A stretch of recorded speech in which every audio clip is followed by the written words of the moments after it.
Hello guys and welcome to my top 10 strategy games. So this video will be the update of my previous top 5 games where I will just add 5 more games. So before we start and number and count those 5 games, we shall first go back and just remember the previous top 5 games. So let's start. On our number 1 was the Company of Heroes 2. Number 2, Rome 2 Total War. Our number 3 was Civilization 5. Number 4, Empire Total War franchise, the part of the Total War franchise. And the last, number 5, was World in Conflict. So let's now start with our number 10. So this is the new games, from 10 to 5. Number 10 is Command and Conquer Generals. What can I say about this game? Well, like any other strategy game, it has the units which are produced from the buildings which you have to make. You have the resources which you are fighting for and you are trying to take, and that way, using those resources, you are making your armies. After you make your armies, you engage in battle against the computer or another player if you're playing multiplayer. The interesting part of this game is that you have two options. You can be Americans or you can be the Chinese, who are the superpowers in this game. Their opponents are the terrorists and their special armies which are joined together. So let's enjoy in this trailer. I'll be done with you in time for lunch. The more toxins, the better. Oh dear. I hope they didn't have any grand plans. Ever watch someone's face as a rocket's approaching? It's wonderful.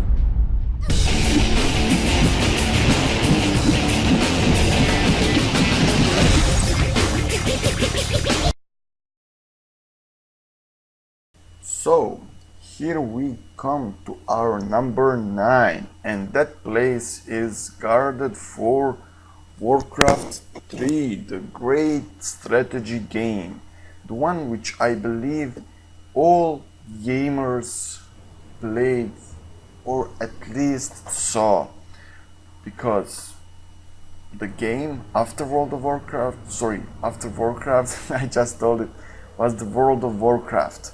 That game today is one of the most played games of all time, and it was made by Blizzard. In this World of Warcraft 3 campaign, you follow the footsteps of a human Prince Arthas on his campaign to seek justice and destroy the Horde. As you can see in this trailer, you have the orcs, which are the representatives of the Horde, and you have the humans, which are the representatives of Alliance. The main battleground of these forces is Azeroth, the Eastern Kingdoms. So let's see this trailer. Let's watch it for a little bit. As mortal armies rush blindly towards their doom, the burning shadow comes to consume us all.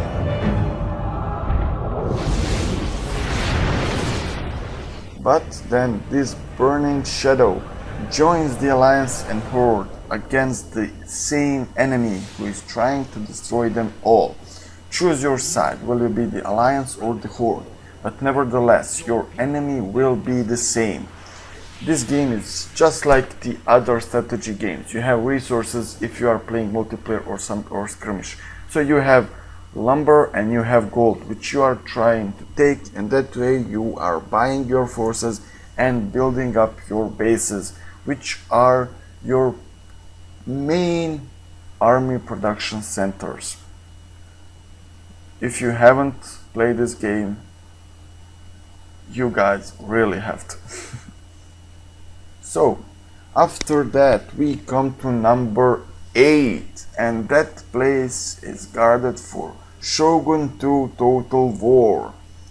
This is one of the best, let's say not the best, but the best game which Total War made it. So this is one of the most completed games with the best AI and the best interface made it.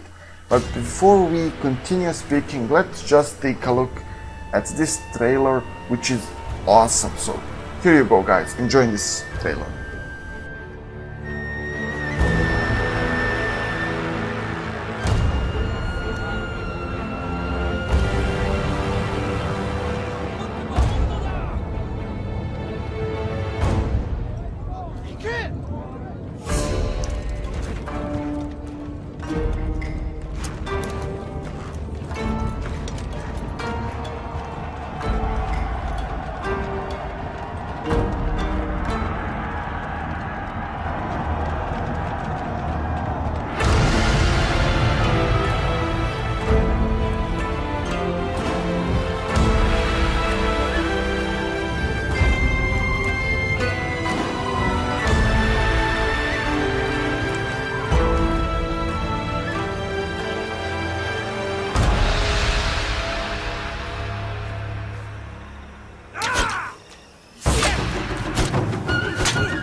And there it goes, the Red Samurai wins. So this game was made after Empire Total War. So this game also includes the naval battles which were introduced by the Empire Total War. One more interesting thing about this game is that it is placed in medieval Japan. So you are picking your family. You can pick some Japanese families and their tribes, and you are battling to get power over the whole island. So this is placed in a time of shogunate, where your main goal is to kill the current shogun and take power as a new shogun. On that trip you will have to battle other Japanese families which are trying to take power and become shogun just like you. On our number 7 we have Napoleon Total War. This is one of my favorite history characters, and I believe all of you love Napoleon. And basically this game was like an expansion pack for Empire Total War, something like that. So you are controlling Napoleon, and I believe that the fact that you are Napoleon basically is selling this game. The best part of this game is that you are Napoleon. Other stuff are similar like Empire Total War. There are several, let's say, changes introduced. One of them is that you now don't have to pay replenishment for your troops, but you have to make special buildings which will remake those troops for you.